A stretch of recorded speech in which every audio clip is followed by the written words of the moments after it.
welcome everybody. My name is Dr. Maureen Hebert. I'm a research fellow and the former interim chair, or acting chair rather, of the Center for Military Security and Strategic Studies. Our usual host, the director of the center, Dr. Rob Hubert, unfortunately is not able to be with us here tonight, and so it gives me great pleasure and honor to play his hosting role. We're all here to hear Dr. Frank Stahnisch's lecture. They also served Jewish and oppositional émigré neuroscientists in the armed forces of North America during World War II. So after I'm done with some welcoming remarks and an introduction by Dr. David Berkeson, Dr. Stahnisch will talk for about 45 to 50 minutes, and after that we'll have a question and answer session, and we'll circulate a microphone amongst you to facilitate that conversation. Now his talk concludes the Highlander series for 2024-25, and it's been a kind of a wild ride of a whole bunch of different topics. We started in September with critical minerals, then we had a discussion of why Canada's military procurement is such a mess, although I understand the speaker, Dr. Ian Brodie, originally wanted to use a swearier title. Then we talked about a more kind of intellectual, legal topic, Canada's engagement with international law. Then I came and I scared everybody by talking about killer robots. Then my colleague Tim Stapleton came and scared, or well, not scared, maybe depressed everybody with the ongoing security crises in West Africa. And now we have this excellent talk by Dr. Stahnisch.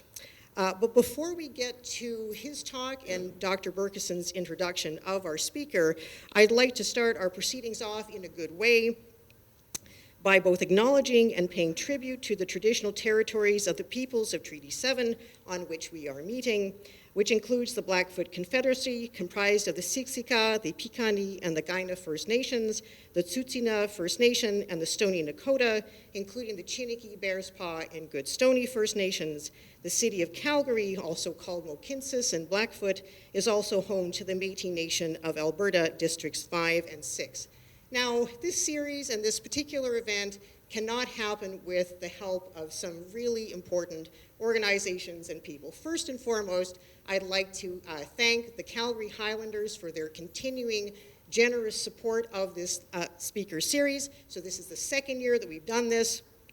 I'd also like to thank the military museums for once again providing this meaningful and important space to us.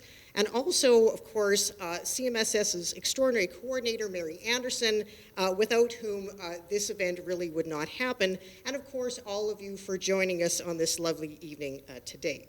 I'd also like to extend an invitation to additional events that we're planning for the balance of 2025, which will be starting in the late summer.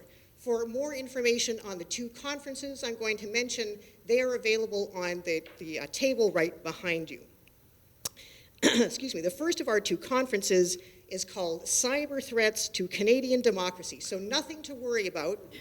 That will be August 25th to 27th at the McEwen Hall facility on the main campus of the University of Calgary. The second conference is what we're calling Canadian Sea Power 2025. That will be September 26th to 27th, also on the main campus. Now, I am really delighted to announce that the Calgary Highlanders are going to continue their support of this speaker series. It will recommence in the fall. Our first event is going to be Wednesday, September 23rd. The speaker and the topic, or at least as far as I'm aware, are still to be determined.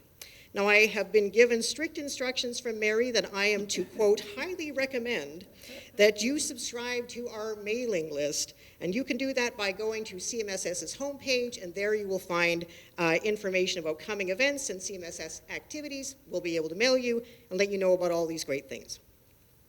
So let me conclude by saying just a few words about tonight's topic. And I'm doing this not because I'm an expert in it, but because I'm a Holocaust and Genocide Studies scholar. And so this topic that Frank is going to talk about really resonated with me in an important way. When we think about the Second World War and the Jews, we naturally and appropriately think of the Holocaust, the Nazis' genocide against Europe's Jewish population.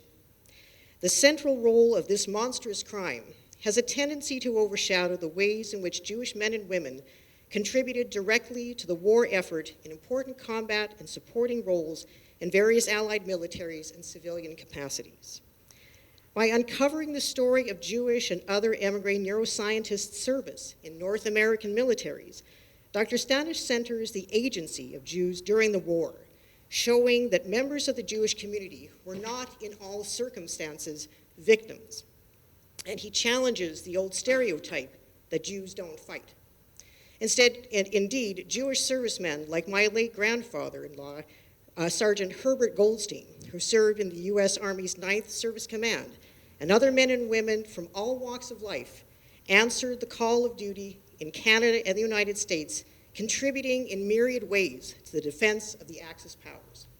So with that, I welcome my colleague, Dr. David Berkeson, founding director of CMSS, professor of history in the Department of History at the University of Calgary, to introduce our speaker tonight. Thank you, David.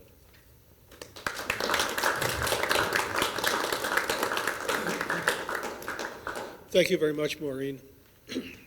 Dr. Frank W. Stahnisch is Research Fellow in Residence at the University of Calgary Center for Military Security and Strategic Studies. He is the Alberta Medical Foundation Hanna Professor in the History of Medicine and Healthcare and is cross-appointed in the Department of Community Health Sciences in the Cummings School of Medicine and the Department of History in the Faculty of Arts. He was made an honorary fellow of the Royal College of Physicians and Surgeons of Canada in 2024. He actively teaches on topics from the history of military medicine and organizes related panels at the annual History of Medicine Days conferences. He also serves as editor-in-chief of the International Journal of the History of the Neurosciences. Frank, come on.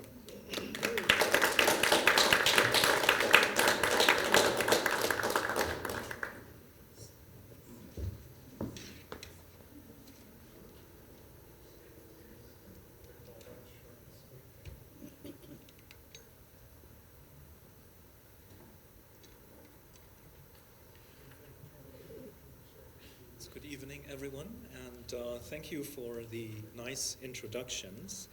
I would also like to thank the military museums for putting this lecture series on. I want to extend my gratitude to Dr. Rob Hubert, the director of CMSS, for also co-organizing the Highlanders lecture series. Of course, Mary Anderson for all her liaison with TMM, and Maureen and David for their nice introductory words. Let's see here. So good evening, ladies and gentlemen, and I also want to thank my students who have actually come. I thought they would be kicking around on a beach during this time of year, but here they are and still learning. Wonderful that you came. So first of all, also thank you for the bestowment of the Research Fellowship in Residence from January to June this year, which has provided me with the research funds of $5,000 during the semester to work on a project pertaining to the CMSS research themes, 21st century security, shifting global contexts, including soldiers' health, migration, and citizenship, migration, as well as human rights, peace, and development. This fellowship particularly allowed me to pursue some research in the National Archives in Ottawa in February, working with the Department of National Defense Funds and also going over National Defense Research Board materials. And I hope to submit what I'm presenting tonight to JMSS in July. So I'm thrilled now for the opportunity to give tonight's Highlanders lecture, and I hope I'm not falling into the depression trap that Maureen has opened up. I think there is some hope here, and I hope I can bring this out. The topic is They Also Served Jewish and Oppositional Émigré Neuroscientists in the Armed Forces in North America during the Second World War, which one social media feed advertised as thought-provoking evening. Well, I don't know if that is true, since the role of Jewish service members in Canadian and US armed forces is now fairly well studied, and the role that émigré German-trained scientists played in related research programs, I'm just mentioning the Manhattan Project here, is well documented too. I think of tonight's talk rather as a new case study which brings one group of émigré neurologists, psychiatrists, and pathologists more into the limelight, as it seeks to bring out their contributions from not-so-trodden military history and military medicine paths. Agreeably, tonight's lecture has a rather unusual topic for the Highlanders series, but I do my best to demonstrate that my group of émigré neurologists, psychiatrists, and pathologists were indeed important contributors, not only to the Allied military medicine, but also to the war endeavor overall. Approximately, and this is somewhat their self-accounts, 85% were of Jewish origin, and only 15% were socialists or did not identify why they had left Germany in the 1930s. It will be familiar to this audience that during World War II, up to 550,000 Jews had generally enlisted in the US Armed Forces, and 17,000 served in the Canadian Armed Forces. Among these were also refugee academics who had fled Nazism and Fascism in Europe in the 1930s and 40s. And as soon as World War II broke out, they declared their willingness to serve in the Allied forces, interestingly often possessing prior military training in the Kaiser's army, the Imperial Army of Germany during World War I. Their work in areas of military pathology, neurosurgery, mental health selection and therapeutic domains, as well as public health programs will be emphasized in my talk, particularly towards the three case examples that I want to share with you later tonight. Yet TMN is probably the best place and most aware of these developments through the amazing curation of the past exhibit she also served, Jewish Women in the Canadian Armed Forces, hence the nod in my title, to this earlier project. Curated by librarian emeritus Sandra Lipton and artist Jennifer Eiserman, among many, with the Founders Gallery, and it's still online present today through U of C's library and archival collections. Now, how did my own project come about? As some colleagues and friends in the audience will have gauged, it is in fact related to my upcoming book, Great Minds in Despair, The Forced Migration of German-Speaking Neuroscientists to North America, 1933 to 1989, which will appear with McGill Queen's University Press in the coming days. In fact, they assured me.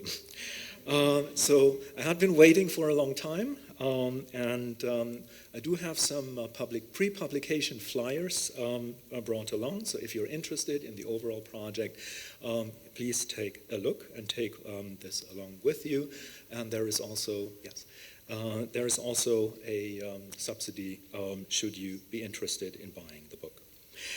It addresses a topic from World War II that witnessed the exodus of millions of people. Counted among them were hundreds of neuroscientists and biological psychiatrists from Nazi Germany and its surrounding countries, who were forced to emigrate in the 1930s and 40s. Many of them settled in North America, where they profoundly influenced the development of the biomedical sciences as well.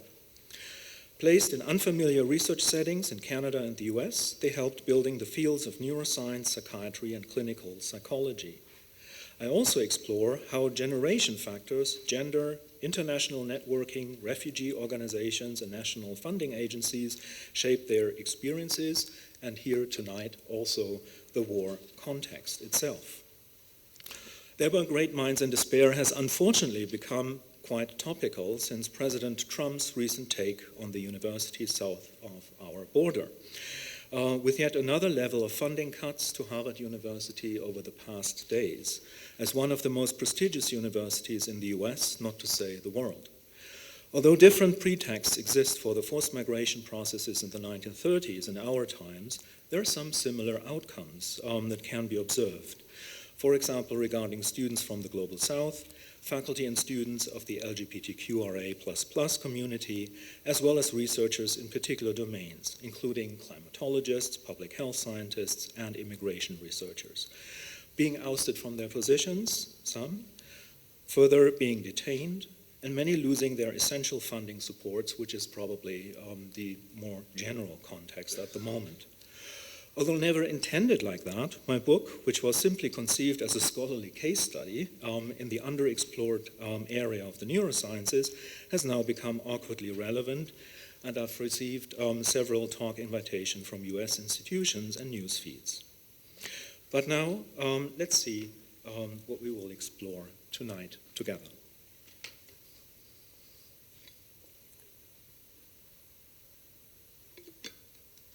My talk is organized in 4 parts, beginning, of course, with the introduction.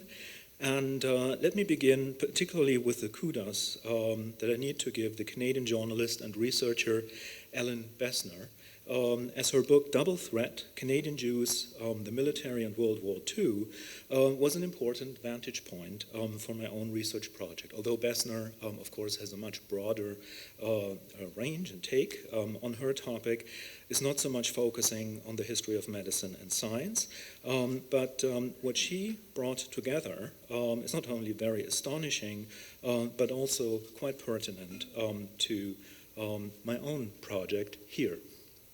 When saying, for example, and this connects well with Dr. Hebert's remark, more than 1 million Canadians served in World War II. Among them, Canada's Jewish soldiers faced something unique.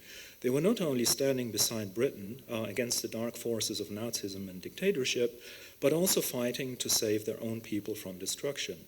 They did so while encountering widespread anti-Semitism at home, in the barracks, and even on the battlefield. Bessner explored the history of Canadian Jews who served in the Allied war effort between 1939 and 1945 and beyond, using the notion of a double threat in her title, which stems from a letter that Prime Minister William Mackenzie King sent to the Canadian Jewish Congress in March 1947, thanking them for the contribution of Jewish troops to the Allied victory.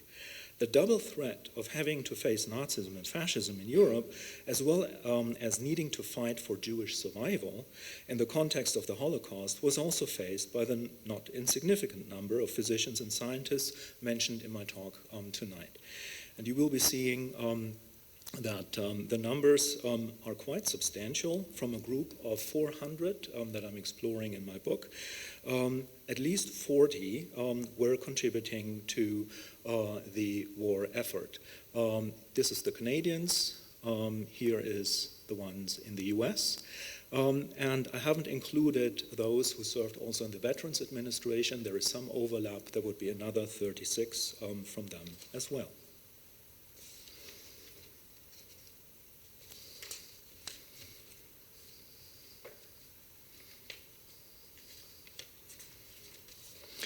Central to the beginning and the conclusion of her book have been Bessner's concerns with how the Canadian Jewish contribution to World War II had been commemorated in the past. As she stated in her introduction, when she had visited the Bény-sur-Mer Canadian War Cemetery in Rivière, France, in July 2011, and had a similar experience when visiting the Reichswehr Forest War Cemetery in Kleve near the Dutch border 6 years later, not only was Bessner impressed with the number of tombstones displaying stars of David under Jewish surnames, as we can see here, but also stumbled over the epitaph on the tombstone of B11603 bombardier George Mills of the Royal Canadian Artillery, who died in July 1944 at the age of 25. It read, "He died so that Jews shall suffer no more." Which you will find at the bottom of the photograph. And Mills's motivation could, of course, be found in many of the émigré neuroscientists that my research project is concerned with, including their ongoing career rebuilding in the early field of neuroscience, displaced scholars' self-perception of their Jewishness and cultural identity. In Double Threat, Bessner frequently emphasized that it was their war, of Jewish communities in North America and of the European refugees, both being concerned about their families and friends overseas under the oppression of Nazism and fascism. When they arrived in the safety and relative freedom of their refuge in North America, the sorrows and concerns they brought from their homelands had certainly also remained. I will come to the cultural and scientific background developments of the Third Reich first, to give you somewhat a context for what actually happened. The dimension of my current project emerges from the striking realization that 365 emigres that we could identify, the literature listed several dozens in the past, so this certainly had to be corrected. I looked at how they had been marginalized, persecuted, and expelled from their positions because of their Jewish religion or in opposition to the political regime in Germany. The next two heat maps are showing you the main centers where they came from, and they're somewhat directly reflecting the centers of scientific excellence, former Kaiser Wilhelm Institutes for Brain Research and Psychiatry among them. As well, of course, as Austria after the Anschluss in 1938 and neighboring countries. In Austria, there is quite a predominant concentration on Vienna. My book and this article in development can add the forced migration perspective here to this narrative as to the status that the experiences of uprootedness, expulsion, traumatization, readaptation, identity formation, and group networks have played. After the NSDAP had inaugurated this neutral-sounding law for the restoration of the professional civil service on April 7, 1933, the drama began for the academy as well as in medicine. I should emphasize for this audience that in Germany still today, most professors are in fact employed by the state. They're civil servants. So when they speak about the restoration of the civil service, it meant that not only civil servants in ministries, but also the professors, many of the lower-ranked adjuncts, and also leading physicians in municipal hospitals were ousted from their position. In addition, the living situation of Jewish scientists and physicians in Germany further deteriorated with the night of the burning of the books outside major university campuses on May 10th, 1933, and the inauguration of the Nuremberg race laws in September 1935. Various areas in neuropsychiatry were also rejected for being seen as forms of Jewish science, quotation marks, that fell short of racial, eugenic, and medical National Socialist ideals. On the one hand, many doctors had what the Nazis considered Jewish family backgrounds. On the other hand, many physicians who held materialistic views were suspicious of the unclear boundaries that existed between neurology, psychiatry, and psychoanalysis in the German field of Nervenheilkunde. It is a very holistic approach. Still until the 1980s, it was possible to receive a specialization in this field. And as we're seeing here, there is psychiatrists, psychologists, neuropathologists, neuroanatomists, etc., all involved. And they had training in the other disciplines as well, which led to this more encompassing holistic or integrative approach. I've written about that in my last book in 2020. In the relevant scholarship, and I brought two examples here, Medawar and Pike's Hitler's Gift, or Cornwell's Hitler's Scientists, often the so-called brain gain thesis is taken for granted. And that meant that Nazi Germany and Austria endured a loss, whereas North America and other areas of the globe received brain gain, these academics and physicians. Research literature on the receiving countries has primarily tended to take the intellectual and academic institutional dimensions into account, and I also wanted to look at the actual personal relationships and the challenges that these individuals encountered. Therefore, great minds in despair, because so often there had been major challenges that they had to endure. When we look at where they actually ended up, perhaps it's not surprising, most went to the east and west coasts of the United States, neurology at the time being quite an urban phenomenon. You would find the specialists in these centers. And in Canada, a similar picture, but there is also quite a number in the West. And that had to do with the creation of new universities, University of Calgary in 1966, for example, or the increase in size and programs during the late 50s and the 60s. So for many, this was then an opportunity to find academic work. The thesis, however, that I want to put forward in my project, I will follow here Mitchell Ash and Alphonse Soner, historians of science and political science. Forced migration and scientific change is also emphasizing the changes that occurred, both in the field as well as in the research and biographical context. And here, of course, also the interlude of World War II and military work were also an important factor for scientific professionals and, most importantly, biographical changes. This ranges, for example, from a complete temporary interruption of their careers. For example, University of Regina neuroanatomist and cardiovascular researcher Rudolf Altschul, who in fact was torpedoed on the Arandora Star while being transferred to Canada as part of the internment process in 1940 and 1941. To a change of career directions, very well known is neurologist Wilhelm Niederland, who coined the term of the survivor syndrome, which was somewhat a result of his work, clinical work with Holocaust survivors in North America, and because he could speak German, was in fact not only invited by the American forces in West Germany, but also by the General Consulate in New York as one of the main experts and advisors on the recompensation claims during the 40s, 50s, and early 60s. And thirdly, it also translated into the creation of new fields. And later on I will present one case example by Erich Wittkower at McGill, who in fact created transcultural psychiatry as a field in Canada after the war. It is plausible to see the readaptation and manifestation of German-style research programs in particular areas of the North American neurosciences after World War II.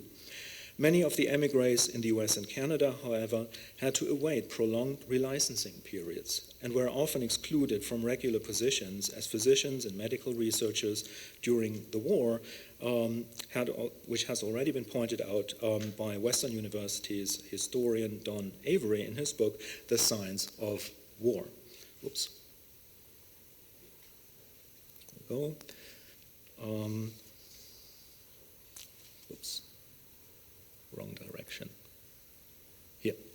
You see it on the left side, to your right, there.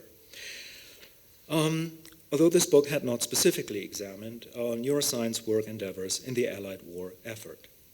The vast forced migration of German-speaking émigré scientists and scholars who had to flee Nazism and Fascism in Europe since the 30s incorporated approximately 3,000 Jewish and oppositional scientists and 6,000 physicians and healthcare researchers globally. So almost 10,000 of these professional individuals. And I'm dealing with a subset of these. Among these were more than 600 psychiatry and neurology trained individuals, probably the most famous poster child being likely psychoanalyst Sigmund Freud, who had to emigrate from Vienna to London in 1939. They were ousted from their positions in Nazi Germany and occupied countries after the inauguration of the law mentioned earlier. Although this situation contrasts with the in-depth scholarship on the general exodus of the psychoanalysts, I have not explored it further due to earlier coverage. And I just want to point out some books that appeared out of a plethora dealing with the emigration of psychoanalysis. Lundbeck's Psychiatric Persuasion, Schwartz's Cassandra's Daughter, or Engel's American therapy. But I'm including some psychoanalysts insofar as they're working within the medical field or pursuing neurological work as well. Broadly characterized, the goal of German-speaking neurologists, psychiatrists, and pathologists was certainly not to change traditions in the field of the brain sciences and mental health care in North America. After all, they had just sought a safe haven from Nazism while trying to reestablish their livelihoods here on this side of the Atlantic.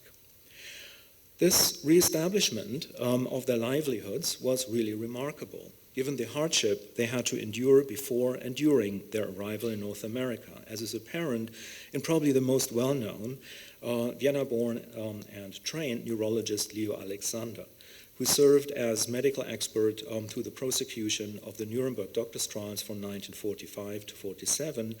And probably many of you will have seen the film documentaries where Alexander appeared while, for example, documenting the coerced human subject research that was done at Brandenburg-Gurden, one of the mental health asylums near Berlin. After having arrived in the US in 1934, after a protracted path of onward migration, which is not untypical, that brought him to Beijing in China, he taught at Harvard and Duke University while having to change his practice from neurology to clinical psychiatry. So we're also seeing a shift in his own discipline here. Whether they came for brief stints like Alexander, later someone traveling to Germany, in his case to gather data for the Nuremberg doctors' trials, or for longer periods, returning and remigrating neuropsychiatrists all needed to re-engage in Central European matters. And that often brought the challenge to not lose their personal, religious, and self-cultural respect. Either embedded in the armed forces or as civilian co-workers when demobilized, they were extensively used as experts, journalists, and cultural officers. Neuropsychiatrist Alexander was one of them. He had already presented to a recruit reception center in 1939 on his naturalization to join the US Army.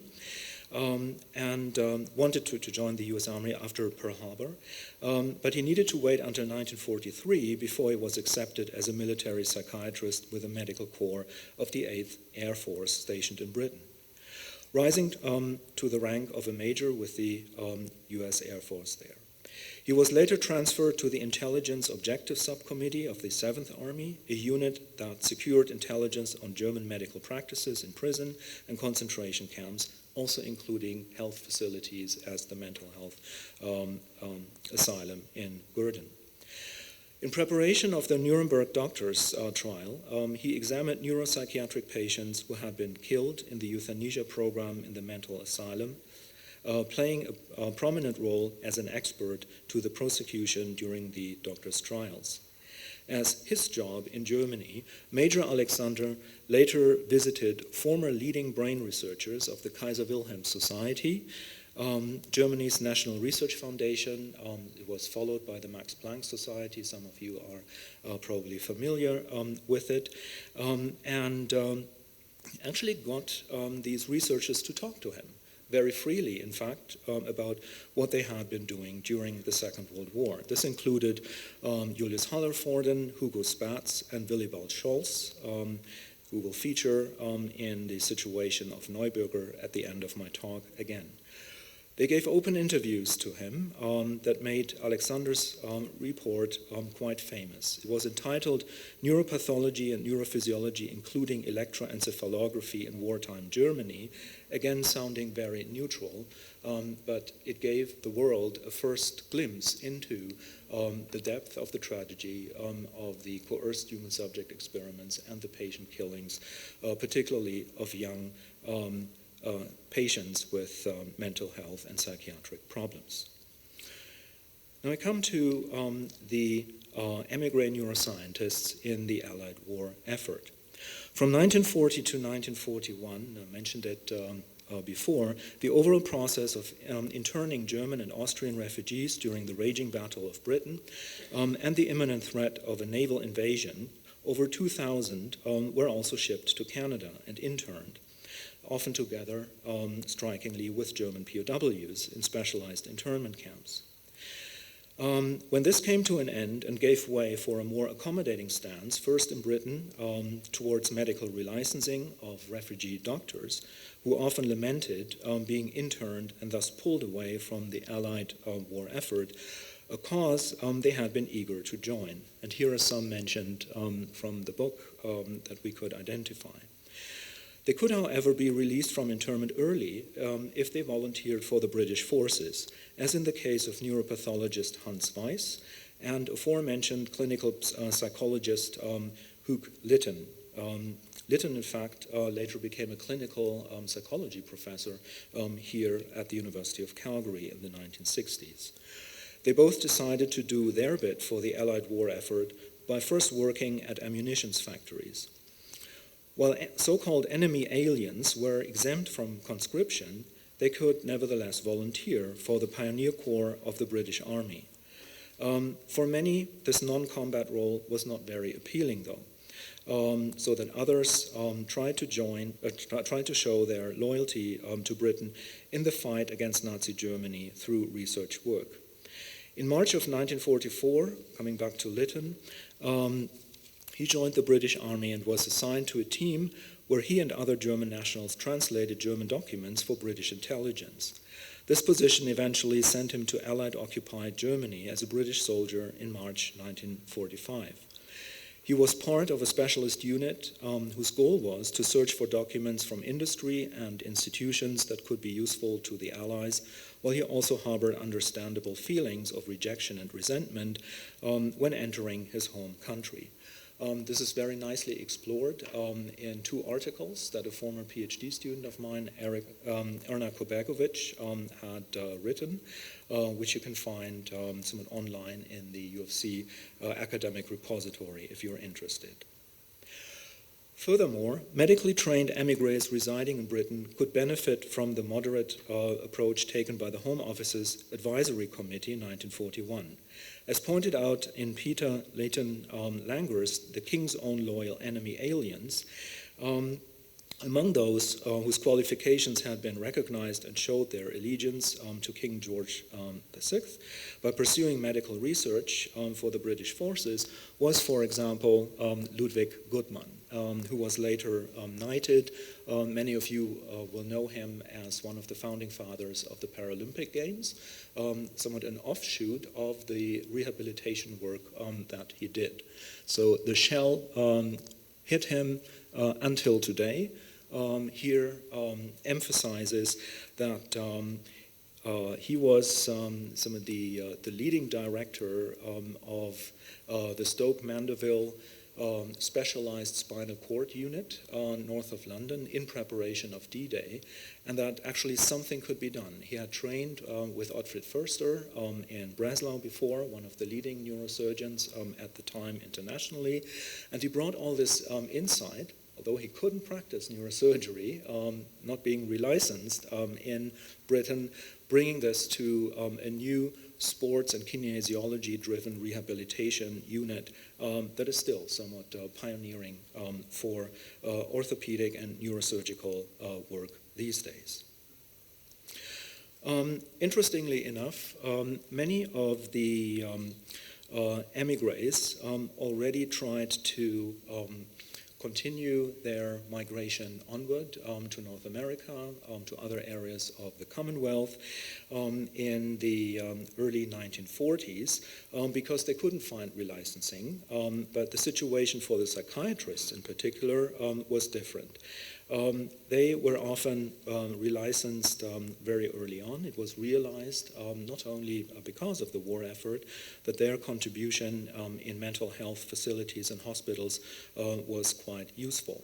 And often they had been supported by A.V. Hill's and Lord Beveridge's Society for the Protection of Science and Learning in Britain, first housed in London, at the LSE, where Beveridge was teaching economics. Hill was a physiologist, well acquainted with the Royal Society, which helped a lot in bringing many of the academics and physicians to Britain. 10 years of their arrival, almost all of them had been relicensed, obtained additional qualifications, and found work opportunities in England, Wales, and Scotland, and Northern Ireland. And this often with the support of the SPSL that had started to work only a few months after the law for the re-establishment of the professional civil service was inaugurated. The Canadian situation was somewhat similar, but somewhat lagged a little bit behind.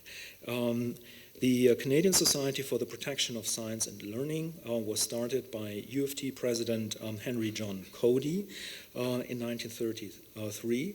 But for 2 years, he was seeking support from academic unions, from research institutions to actually get this off the ground. Fully functional, it became in 1938, so 1 year before the outbreak of the Second World War, so that it couldn't bring in as many émigrés as, for example, its SPSL counterpart in Britain. Overall, 42 physicians, researchers, and scholars emigrated to Canada with the help of the CSPSL. But it is interesting, in our database, we found that of the 65 individuals that we could identify in the neurosciences, they were primarily helped by other outside sources, such as the SPSL in Britain or the Rockefeller and Carnegie Foundations in the US, even here at institutions in Canada. Yet Canada did play an important role in scientific and medical advancement during World War II. As prefaced earlier, the war was as much a battle of minds as well as that of bullets and bombs. And research programs came up with important developments, giving the Allies an edge in the conflict. Its center of wartime research existed around the National Research Council, already founded in 1913, but coming really to the fore during the Second World War, the armed forces themselves and various crown corporations undertaking research on weapons, aeronautics, nutrition, medicine, and in other areas. For the field of the neurosciences, in particular, studies on motion sickness, psychoactive drugs, life-threatening injuries and shock, psychological aptitude tests, military pathology, and gunshot wounds were carried out under the supervision of Charles Best, one of the most renowned scientists in Canada, working in the team with Banting in the identification of insulin at U of T. Because of men like Prime Minister Mackenzie King and C.D. Howe, who was the Minister of Munitions and Supply and organized Canada's war effort, Canada became an important player in the Allied scientific war effort and military medicine applications, especially when the Privy Council had designated the National Research Council as a war unit in 1943, thus giving the National Defense Research Board additional power and financial decision-making leverage. In search of its continuing leadership, Charles Best, who was one of the council members advising Mackenzie King during the war, knew of the work of his former trainee physiologist Armand Solond that he was doing in Britain. Based on their recommendations, finally Solond was nominated and later accepted the position as director of the Defense Research Board, confirmed by the Privy Council. When immediately after the war, the Department of National Defense exchanged information with the U.S. National Research Council, it turned out that the three major areas, three of the major areas were actually directly aligned with the work of psychiatrists and neuroscientists. First, drug addiction and narcotics, then clinical and laboratory-based neurology and psychiatry, as well as pathological research and registries. That brings me now to the various examples, three of them that I want to explore with you.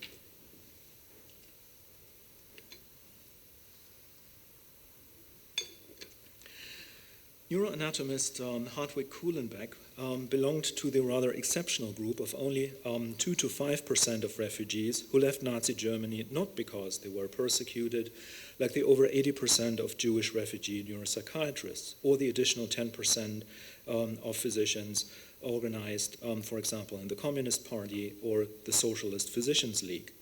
And they were primary targets of Nazi persecution.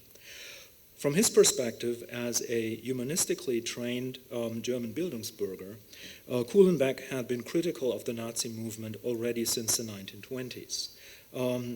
He had attended a Catholic boarding school in Naumburg in Saxony-Anhalt. He completed an abbreviated wartime education that allowed him to take part as an artillery technician on the Western Front.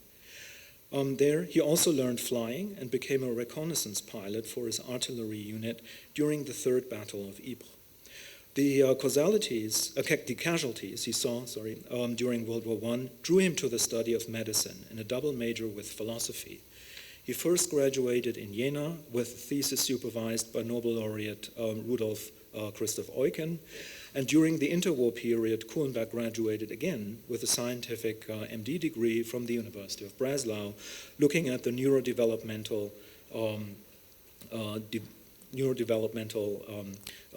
systematics of the telencephalon, supervised by Heinrich von Eggeling.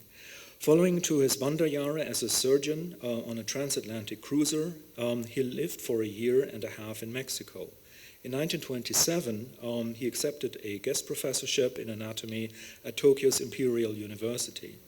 When Kuhlenbeck returned to Germany with his wife in 1930, he told of the political street fights between crowds in Breslau.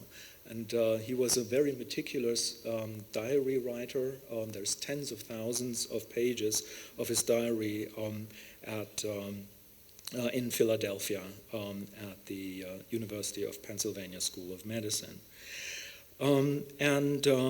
He thought that the right-wing groups were really on the rise and decided to leave Germany. Following a complicated migration route that brought him from Britain to Japan and then to the United States, he received a fellowship at Mount Sinai in New York and became an accredited and registered physician in 1935. Through acquaintances with neuropathologist Joseph Globus, he was appointed at the University of Pennsylvania School of Medicine. This was just a brief period, however, when the US entered the war. Kuhlenbeck enlisted with the US Army Medical Corps then. His experience in the German Imperial Army during World War I and his medical expertise were both useful assets for being considered for military intelligence work. In his capacity, Kuhlenbeck drafted 10 major reports on health and sanitation in Japan and Korea. He was fluent in Japan, fluent in Cantonese Chinese, that became later published as the Anonymous Joint Intelligence Study Publishing Board publications from 44 to 47. Although in his diary he lamented that he was not chosen for active duty in the Pacific Theater, he importantly contributed to medical policy discussions during World War II, as well as acting as a consultant to the Armed Forces Institute of Pathology.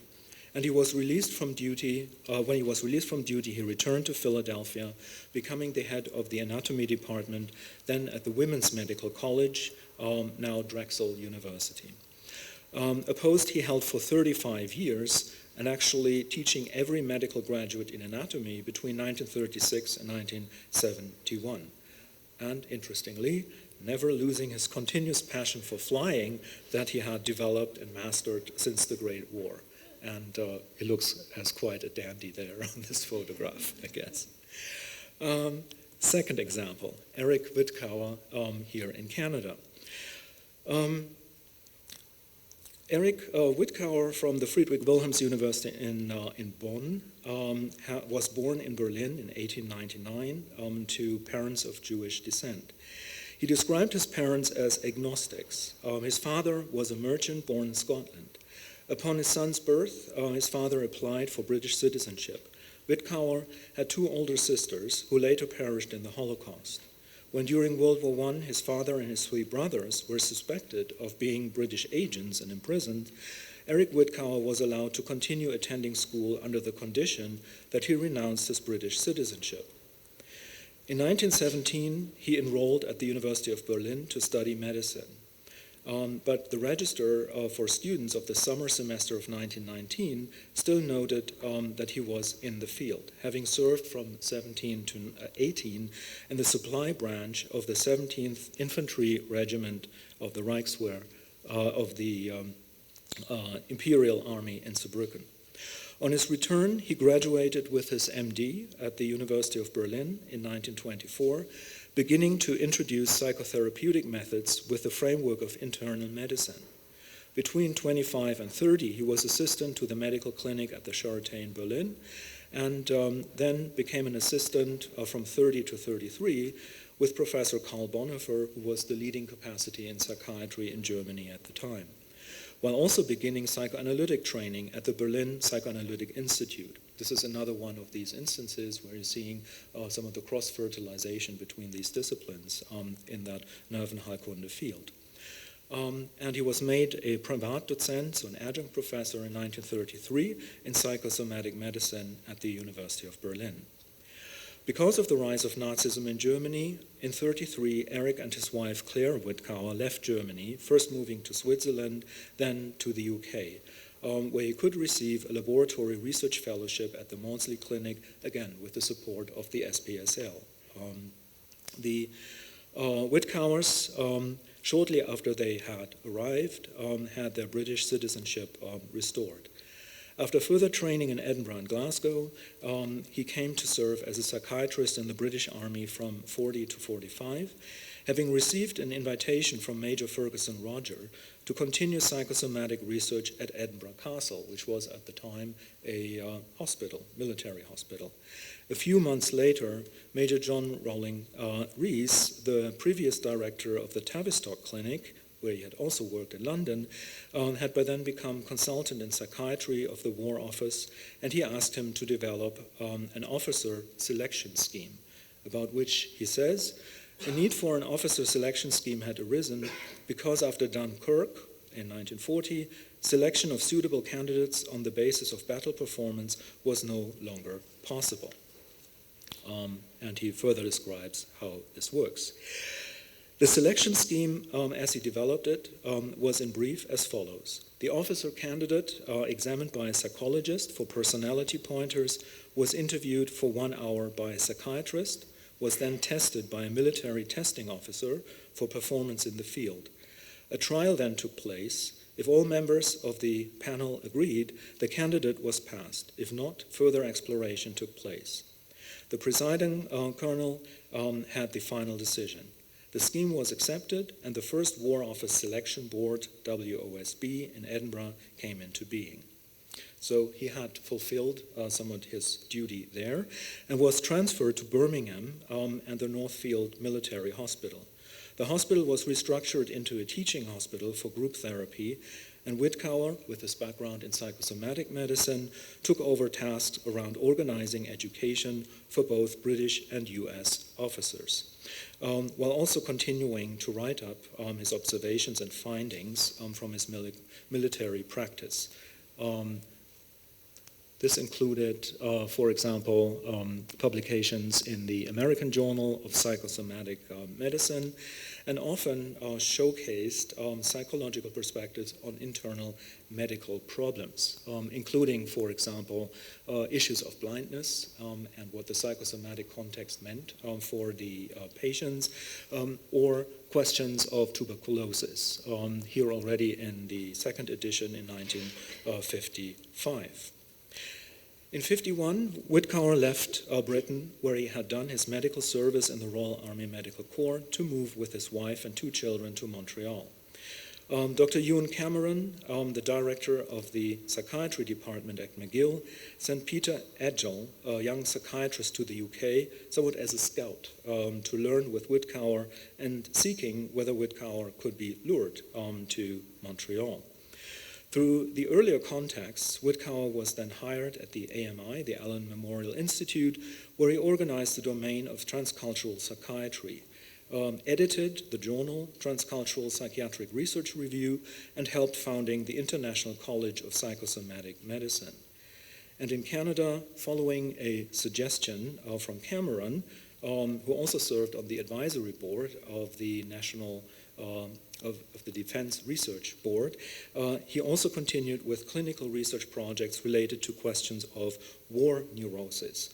In this context, it was actually the fear of war breaking out with the Soviets. And come to my third and last example, Karl Theodor Neuberger. Neuropathologist Neuberger from Munich tried to merge clinical insights derived from his patients with the latest neuropsychiatric and neuropathological research throughout his career. He was the son of a sanitary inspector, Dr. Otto Neuberger, and his wife Henriette in Frankfurt, where he also attended grammar school before commencing studies at the University of Freiburg. Neuberger's neuropsychiatric and neuropathological training was quite encompassing. His dissertation, New Views on the Emergence of Psychic Hallucination, for instance, was written under the supervision of the prominent psychiatrist Alfred Hoche. Some of you might recognize the name because Hoche and Binding had written the thematic foundational text for the Nazi medical philosophy, Life Not Worth Living. So a theme somewhat tied to the eugenics and euthanasia programs as they developed. Interestingly, the publication already appeared in 1920, directly after the First World War, so 13 years before the Nazis actually came to power. When World War I broke out, Neuberger served in a field hospital of the German army in France and received the Iron Cross. Later writing extensively on his scientific experiences as a military physician. After demobilization, he resumed postgraduate training at the German Research Institute for Psychiatry and married Katharina Wisbaum in 1925, converting at that time from Judaism to Roman Catholicism. In 1926, he resumed the directorship of the local pathology office of the Egelfing-Haar Asylum. As an aside, when he left, it also turned into one of the killing stations of the euthanasia program in Munich. At this research center, supported by the Kaiser Wilhelm Society, he was made an adjunct professor in 1931 and became a scientific member of the Kaiser Wilhelm Society, a development that highlights the essential role that pathology played to contemporary psychiatry. Dr. Neuberger's experiences with the network of Munich institutions had formed an excellent training environment for contemporary brain researchers.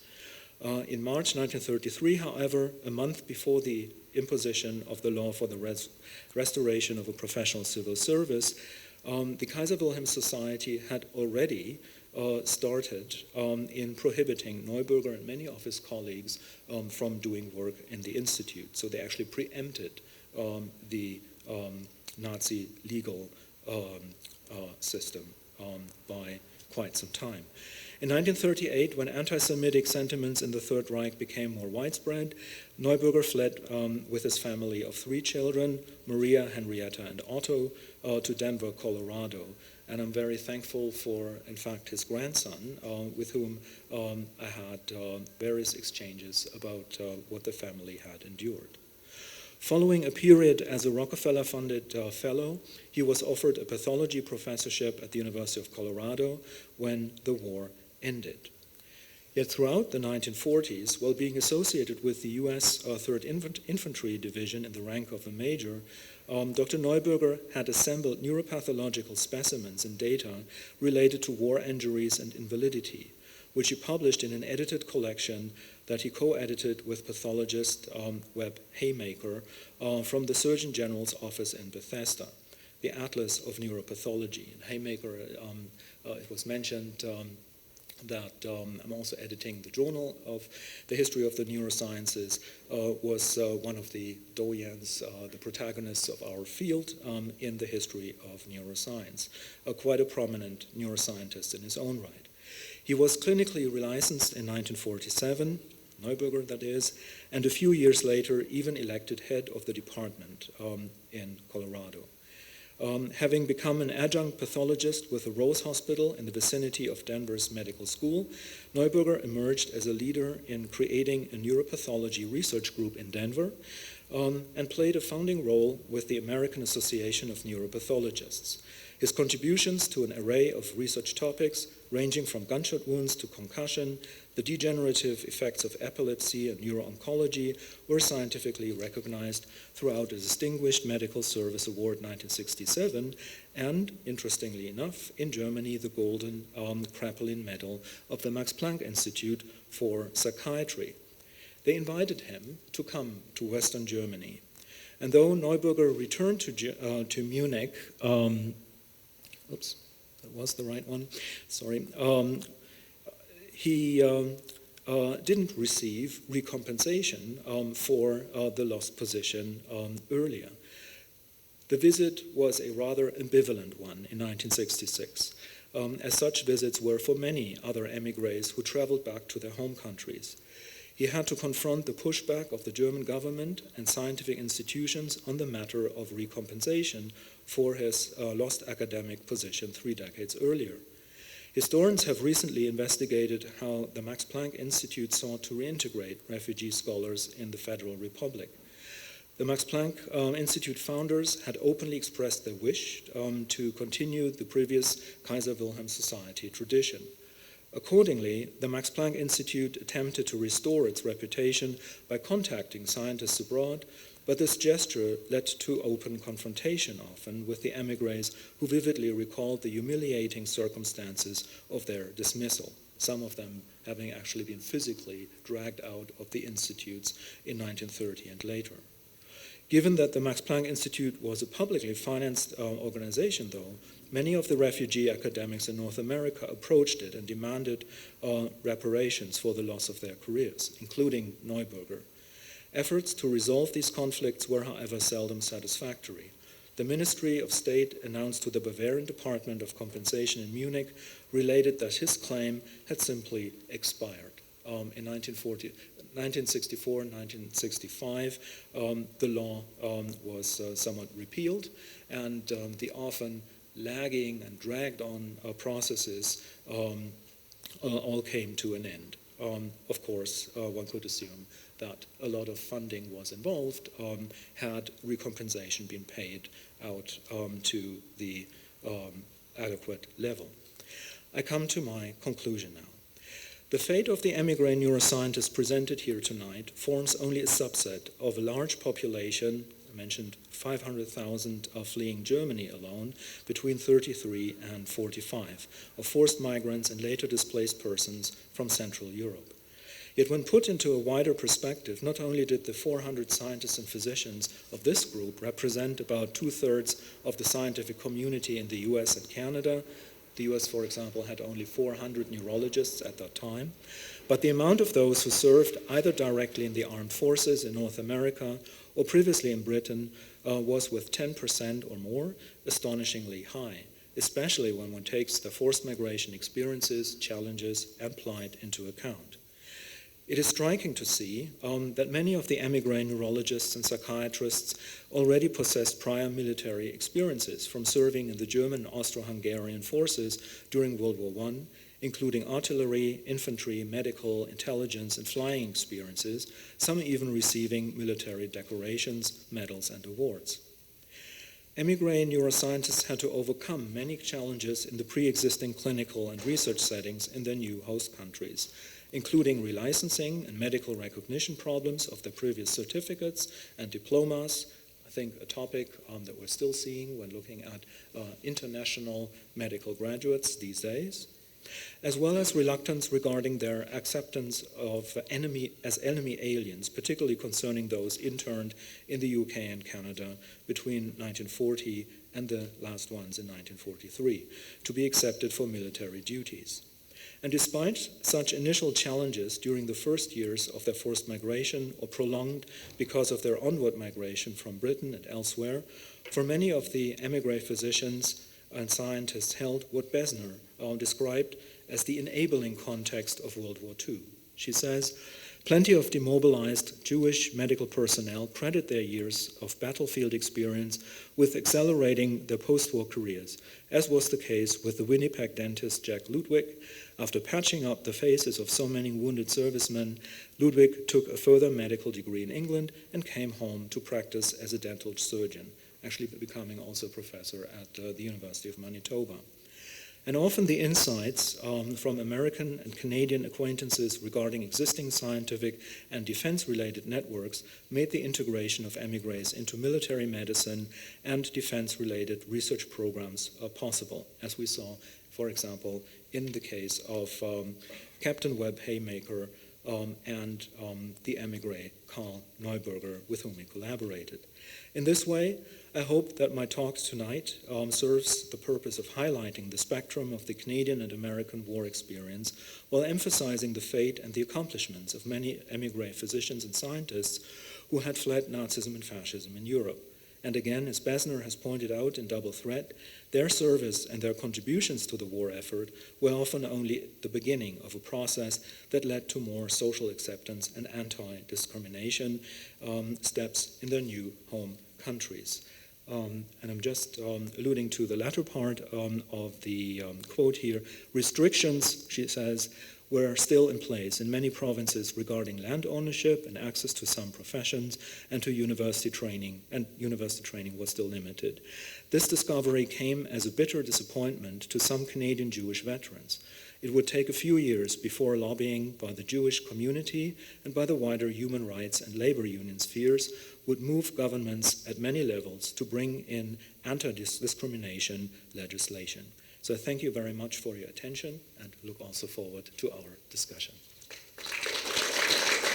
Thank you all for these individuals. Okay, excellent. So this concludes obviously the talk itself. Now we will have the question and answer. We have tech assistance from Alex. We'll just wait for Alex to grab the microphone. And then if you could just raise your hand, and I will acknowledge you, and then Alex will come with the mic.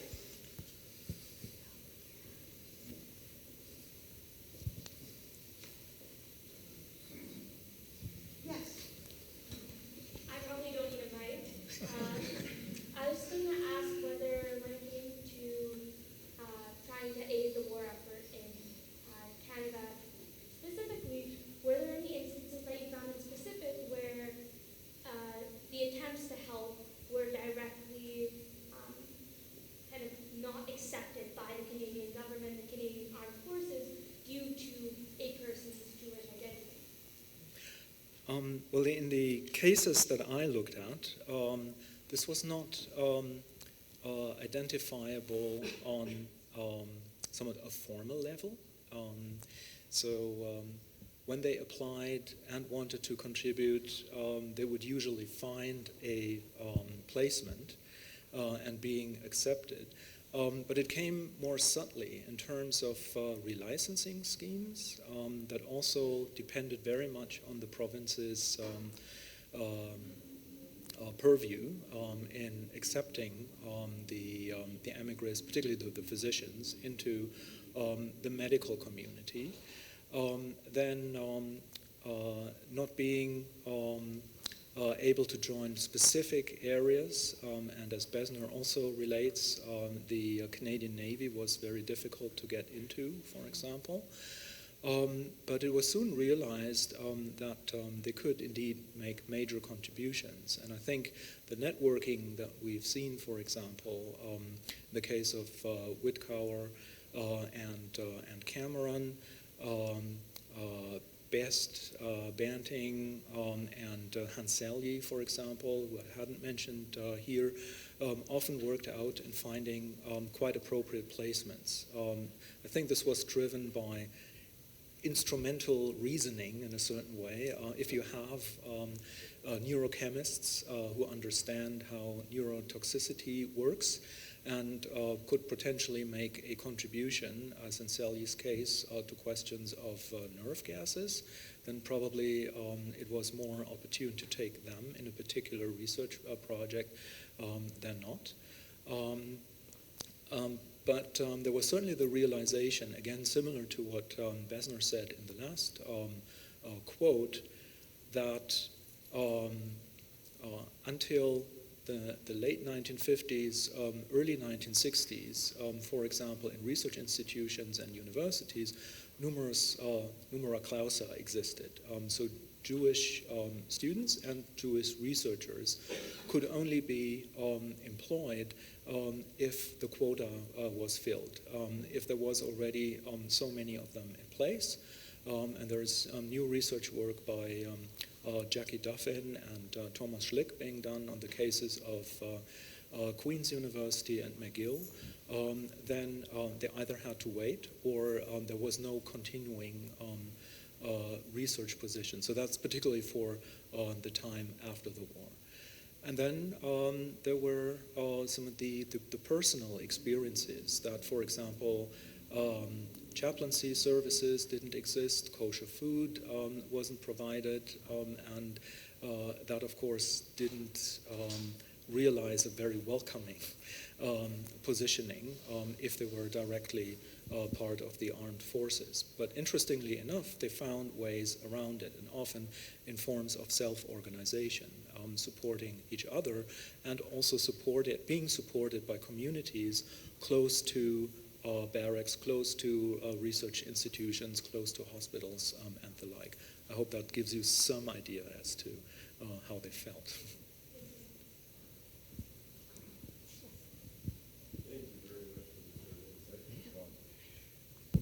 Thank you for this very insightful talk. Those who were discharged from their universities because of being Jewish and had fled and then actually had to flee Germany, was obtaining credentials from their university to enable them to apply for medical licensure in another country, in Britain or in Canada. Was this also a problem? Because they couldn't obtain their official records from their universities. Yes. Another really important question in this, because relicensing would never happen without paperwork. And again, I think we do fully understand and appreciate what that means in our society these days. But there are some exceptions or some interesting perspectives on that question. Germany at the time had a highly respected academic level and sphere. It had the highest number of Nobel Prize winners. There's also 5 of them in this group of neuroscientists as well. So that the acknowledgement through the scientific community sometimes bypassed these questions of relicensing, especially when only research positions were somewhat given out. Certainly there was the issue of having access to papers. The example of Rudolf Altschul is a very dramatic one. He literally was swimming for his life in the Atlantic when the Andorra Star was torpedoed, and lost all of his credentials, all of his research papers. He basically started completely from scratch when arriving in Canada. And there is, of course, many shades of gray when we look at the individuals. Then some had incomplete papers and needed perhaps a birth certificate or a marriage certificate, which was hard to come by. Maybe they had family or friends who could help them in Germany or in Austria to receive those documents, and it became ever harder later in the war, when also so much destruction was happening as part of the bombing war, so that the institutions might no longer exist, where they could have gotten somewhat a copy of their certificates. So some could bypass this slightly when, for example, being able to point to literature such as the Who is Who. Very famously, the example of Otto Loewi, one of the Nobel Prize winners who contributed to acetylcholine identification.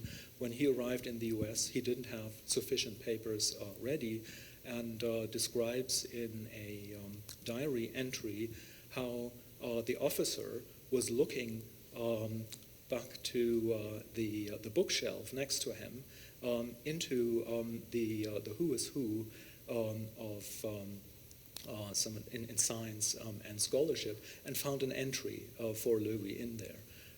And Louis said he had already thought he would be sent back to Europe and potentially would end up in Hitler's Germany again.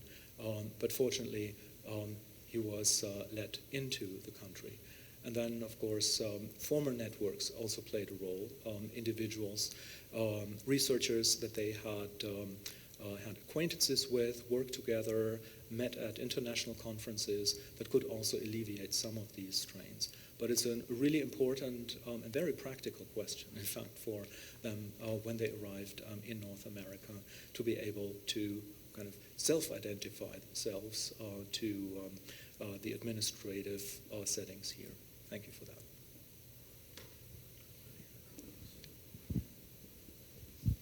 Thank you. I'm sorry, this is another relicensing question.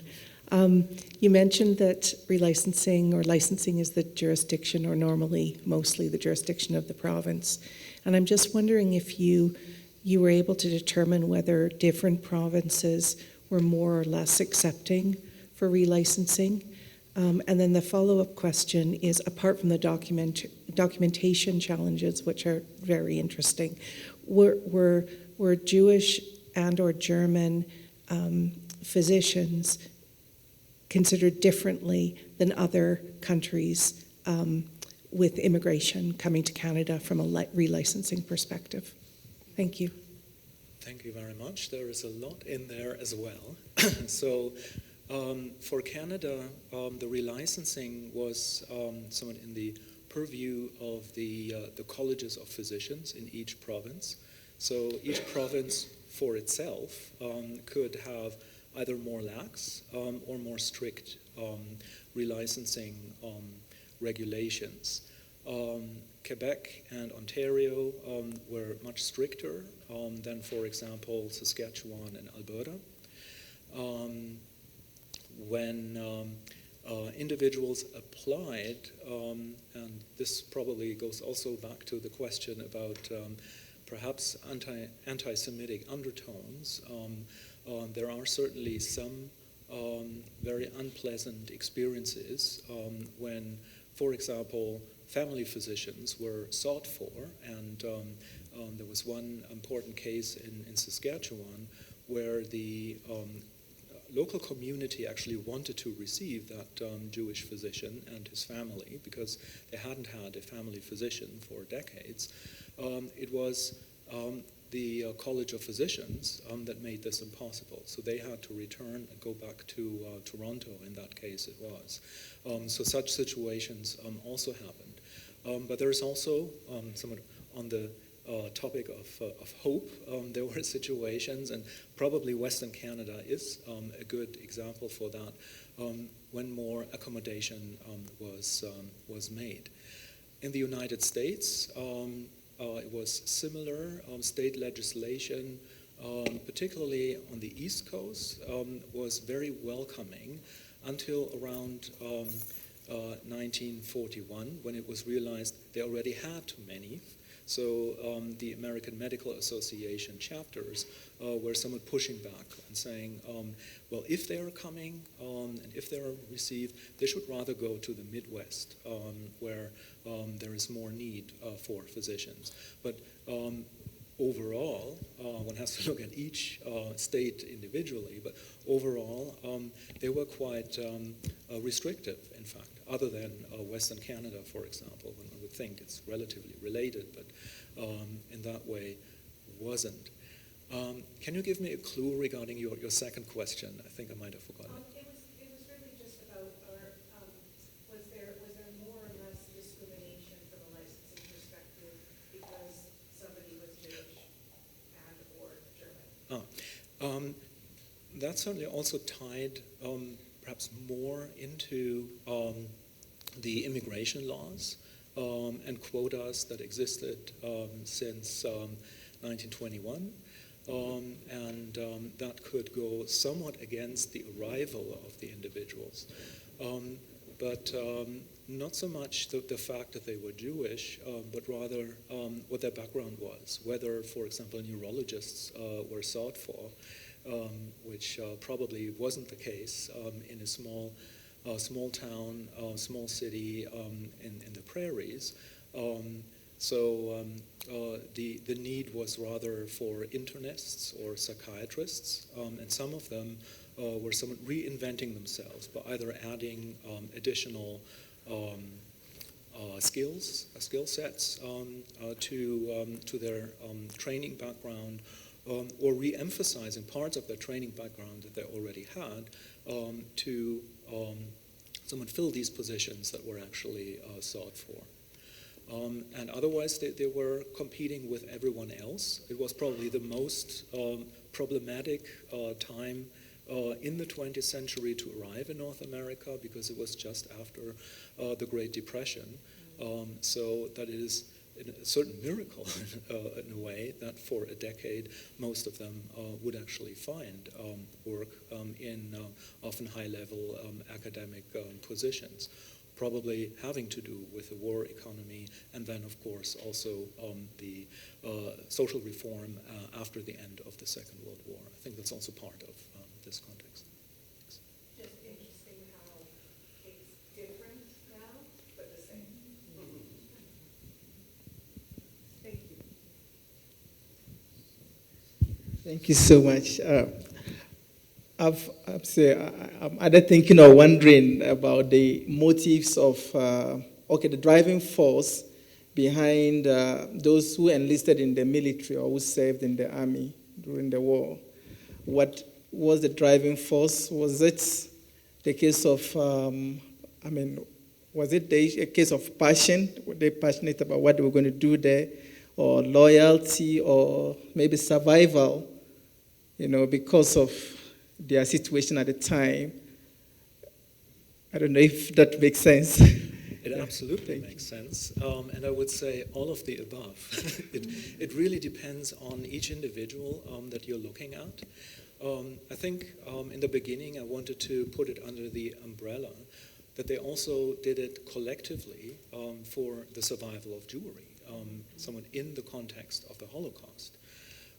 So picturing individuals arriving here, and I think that also is not too unfamiliar when forced migrants are coming from areas that are active war zones, that very likely not everyone of their family will have left that area. So major worries being in place, the traumatization that might have individually occurred. I'm thinking about neurologist Kurt Goldstein, for example, who was tortured by the Gestapo in Berlin after they had dragged him out from the ambulatory clinic at Moabit Hospital, and then to also find new stability again, somewhat working through the traumatization. And I think it's a human reflex to also think about revenge regarding some of these occurrences as they had happened. Some might have thought they already have the skills, those who had served during the First World War, or in other research capacities that they could add on. And maybe also the influences of family. Bessner had very good examples of how families interacted, influenced each other, and also some of the decision-making of individuals to join the forces themselves. So I would certainly say all of these played a role, and it reflects also how they arrived, whether they arrived as and saw themselves, as some actually did, as being also victims, in quotation marks, of the whole World War process, being ousted and now coming back and seeing that their home country that they had often loved in the past become a completely different constituents, completely different cultural frame, is now in ruins. As Tilly Edinger, a pioneer in neuropaleontology, she worked on plaster casts of dinosaurs and invented this discipline. When she came back to to Frankfurt, which is also my hometown, she wrote down she had to cry because she couldn't recognize it anymore. It was completely bombed out, so the individual story, that's I think the point I want to make, also played into some of the psychological situation, the consciousness, I guess, with which they came back to Europe, or with which they joined the war effort. Could also have been, of course, the Pacific Theater. Thanks. Great, excellent talk. And two quick questions. One is about the way in which emerging knowledge of the magnitude of the Holocaust, if it transformed the scientific practice. So just as in the field of philosophy, which I'm more familiar with, the Holocaust marks a kind of inflection point as we think about the nature of the Enlightenment. And so within psychiatric practice, neurological practice, is there also a kind of transformation that happens as the magnitude of this event becomes made available? And the second question is the founding of the state of Israel.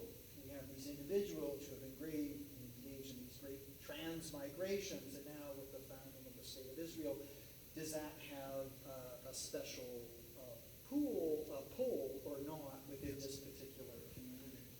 Absolutely. Also great questions.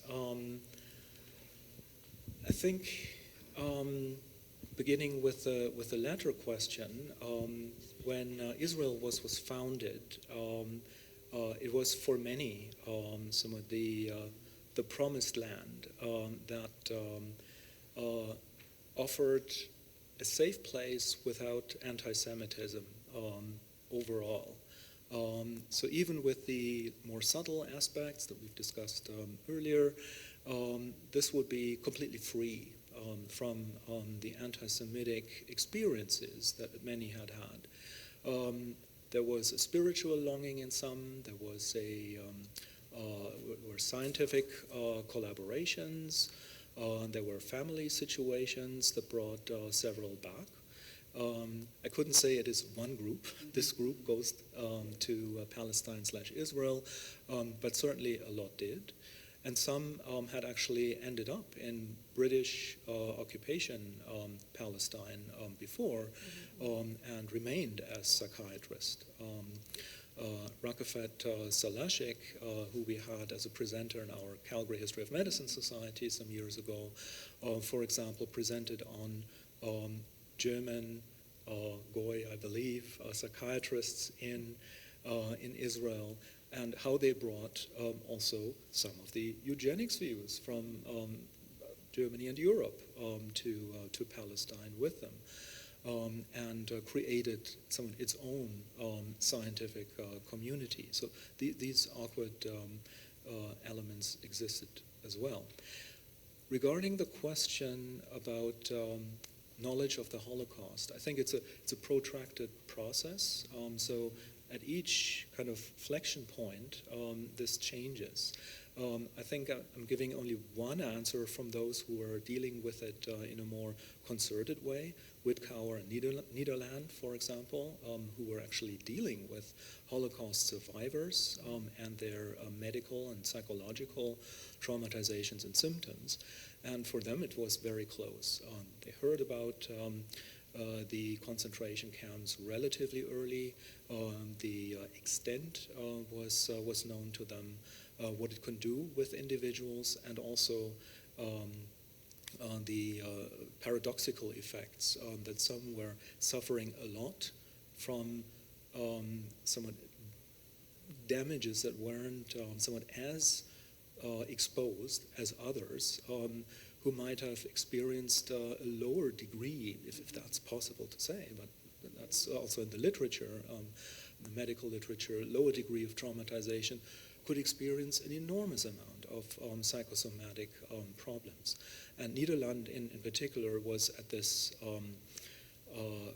connection point between being a physician for Holocaust survivors, and on the other hand, being an advisor to the Federal Republic of Germany in what needed to be done in terms of recompensating Holocaust victims after the war, so that he was quite aware of that. And then, as I said, when more knowledge became available, or when Jewish soldiers such as Hugh Lytton were involved, for example, with the actual liberation of camps. He was among the forces that liberated Bergen-Belsen concentration camp. Then, of course, that had profound effects on them individually and as a group. Well, on that note, we have reached exactly 8 p.m., so please join me in thanking Dr. Frank Stahnisch